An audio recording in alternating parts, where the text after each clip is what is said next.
হেরে গেল আল্লামা মামুনুল হক, হেরে গেল শায়েকে চরমোনাই। আসলে তারা হারেনি, হেরেছে মুসলমানদের স্বপ্ন, হাজারো লক্ষ জনতার স্বপ্ন যে এই দুইজন মানুষ সংসদে যাবে এবং সংসদে গিয়ে ইসলামের পক্ষে হুঙ্কার দিবে, এই জনতার পক্ষে, সত্যের পক্ষে হুঙ্কার দিবে। কিন্তু সেই জনতার স্বপ্ন স্বপ্নই রয়ে গেল, স্বপ্ন আর বাস্তবে রূপান্তরিত হলো না। সেই স্বপ্নকে বাতিলপন্থীরা আর বাস্তবিত হতে দিল না, সেই স্বপ্নকে চুরির মাধ্যমে ধ্বংস করে দিল। ইসলামপন্থী বলে তাদেরকে আর সংসদে যেতে দেওয়া হলো না।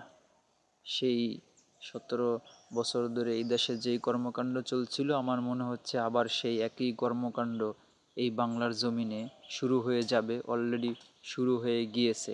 এই বাংলাদেশ আমরা চেয়েছিলাম না, এই বাংলাদেশের জন্য জুলাই যোদ্ধারা শহীদ হয়েছিল না, এই বাংলাদেশ তারা চায়নি, তাদের জীবনের বিনিময়ে আমরা এই বাংলাদেশ চাইনি। আমরা চেয়েছি সুন্দর বাংলাদেশ, সুষ্ঠু নির্বাচন। কিন্তু সেই সুষ্ঠু নির্বাচনের আড়ালে চলে চুরি চামারা করে তারা ইসলামপন্থীদেরকে আর ক্ষমতায় যেতে দিল না, সংসদে যেতে দিল না, এদেশের মানুষের কাছে ইসলামকে আর পৌঁছাইতে দিল না। হেরে গেল শায়েকে চরমোনাই, হেরে গেল মামুনুল হক।